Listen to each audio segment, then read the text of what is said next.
Madame, monsieur, bonjour. Dans l'actualité ce vendredi, les biocarburants sont-ils les carburants de demain sera notre enquête d'aujourd'hui, en compagnie de notre invité spécial Simon Besson.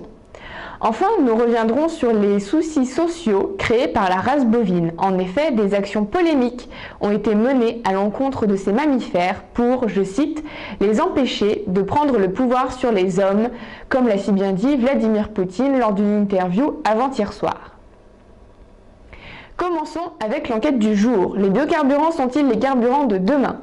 Dans un monde où la pollution est de plus en plus présente, et notamment à cause de la circulation, les chercheurs ont commencé à travailler sur de nouvelles technologies pour se déplacer plus proprement. Mais si, au lieu de changer de voiture, nous changions simplement de carburant ? En effet, dans pratiquement toutes les stations-service de France, on trouve des biocarburants, et plus précisément, du bioéthanol. Mais alors, qu'est-ce que les biocarburants ? Pourquoi n'en entendons-nous pas parler?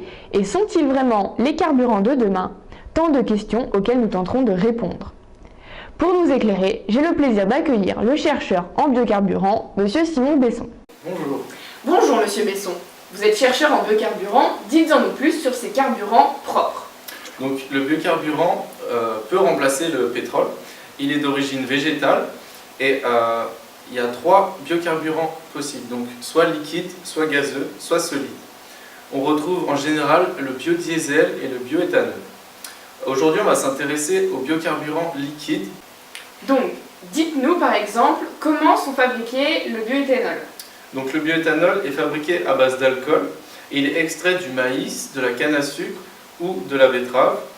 Malgré qu'il soit d'origine végétale, ce procédé de récolte pollue. Donc, d'après ce que vous dites, les biocarburants polluent lors de leur fabrication. En effet, il pollue durant sa récolte, mais il pollue 40% de moins durant son utilisation, comparé au diesel ou à l'essence. Il coûte aussi moins cher, 0,72 centimes le litre, et est renouvelable. Nous avons réalisé une étude auprès des Français, et on observe que la majorité des personnes ont bien entendu parler des biocarburants. Seulement 2% de la population actuelle mettent des biocarburants dans leur voiture. 62% sont prêts à en mettre si les biocarburants se démocratisent. D'après vous, si ce carburant est présent partout, moins cher et moins polluant, pourquoi le grand public ne connaît pas les avantages de ce produit et pourquoi si peu de monde en mettent dans leur voiture ? Donc tout simplement parce que les médias n'en parlent pas assez, que les utilisateurs ont peur d'abîmer leur voiture, car ils croient que l'éthanol peut abîmer les joints du moteur et donc abîmer leur voiture. Donc pour en savoir un peu plus sur ce que pensent les Français, nous vous avons demandé votre avis. On retrouve donc notre reporter Théophile Boissonnac qui est allé à votre rencontre.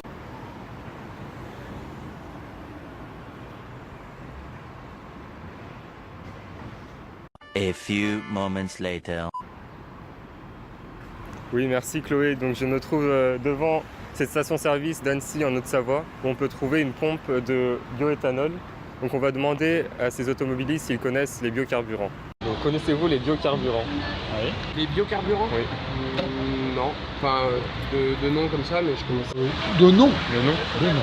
Ah oui, Oui. plein. Voilà. Le biocarburant, c'est avec du sucre et des choses comme ça, de la betterave. Oui, c'est d'origine végétale. Quel biocarburant connaissez-vous? Il me semble qu'il y a l'éthanol, des choses comme ça. Donc connaissez-vous les avantages des biocarburants? Pas concrètement, mais Non, pas forcément. non, pas vraiment. C'est un sans doute économique, c'est-à-dire que c'est avant l'utilisation de pétrole extrait Oui. de la terre. Les avantages, pour moi, c'est uniquement sur le plan économique. Économique, oui. Je sais que je perds 10% sur le nombre de kilomètres, vu que c'est 2 fois moins cher. Oui, c'est vrai. Et donc, je peux vous dire que ça pollue 40% moins que l'essence. Efficace. Voilà. Et donc, c'est renouvelable comparé au pétrole. Du coup, c'est d'origine végétale. Voilà, Et est-ce que vous pensez qu'un carburant de ce genre peut se démocratiser? ouais, c'est sûr. Sûr. Je suis certain, vu qu'au Brésil, c'est ce qu'ils font. Ils ont fait ça par rapport à la crise pétrolière qu'ils ont eue il y a des années en arrière. Et ils roulent quasiment tous au bioéthanol. Ouais, ça pourrait, mais bon, je pense qu'au niveau politique, ça passerait difficilement, quoi. Oui. Je pense qu'aujourd'hui, clairement, le pétrole, c'est ce qui est le plus développé. Vous pensez en mettre dans votre voiture plus tard si jamais... Si jamais ça se démocratise, si jamais, je sais pas, on est informé. Si je pouvais en mettre, j'en mettrais sûrement, oui. Si vous donnez un défaut à ce carburant, qu'est-ce que ça serait? Le défaut, c'est que ça prend des terres agricoles pour faire de la nourriture. Voilà. Ça vous aide financièrement et ça aide la planète. Ouais. Ah bah oui, je suis d'accord, tout à fait. On peut donc dire que beaucoup d'automobilistes ne connaissent pas le biocarburant, malgré l'existence d'une pompe à leur disposition. D'autre part, beaucoup utilisent le diesel, donc ne peuvent pas encore utiliser le biodiesel qui n'est pas commercialisé en France. On remarque que beaucoup d'entre vous ne savent pas qu'il y a du bioéthanol dans leur station-service et que même si vous saviez, vous pensez que mettre du biocarburant dans votre voiture pourrait abîmer votre moteur. Qu'en dites-vous, monsieur Besson? En réalité, c'est une idée reçue. Toutes les voitures essence après 2000 peuvent utiliser le bioéthanol. Il suffit d'en mettre progressivement dans le réservoir pour que la carte électronique gère l'éthanol. On peut aussi mettre un kit éthanol. Notre envoyé spécial est allé pour nous à la rencontre d'un professionnel de l'automobile. Nous la retrouvons à Chamousset pour un reportage signé Clara Robert. Bonjour. Pour commencer, est-ce que vous pouvez vous présenter? Alors, je me nomme Marc Bretet, je suis dirigeant de l'entreprise Autojack Service, un garage sans étiquette, multimarque. D'accord. Est-ce que le terme biocarburant vous dit quelque chose?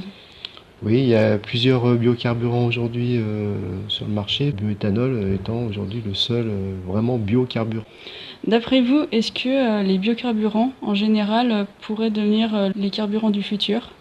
Alors, je ne pense pas. Au niveau de la quantité de carburant qui est tous les jours consommée, je ne pense pas que les plantations suffisent à alimenter toute la planète. Savez-vous si les biocarburants ont un impact sur le moteur?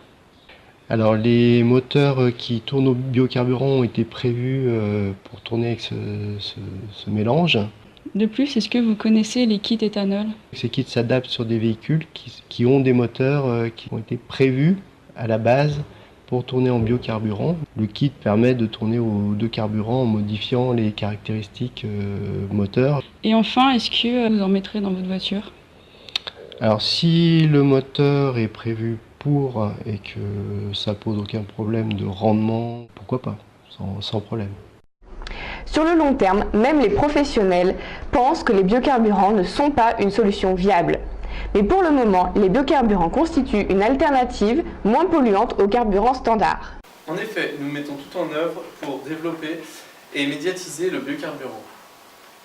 Merci monsieur Besson pour nous avoir accompagnés durant cette enquête. Merci à vous de m'avoir accueilli. On continue avec le sujet qui fait le plus parler de lui ce matin, la rébellion de la race bovine.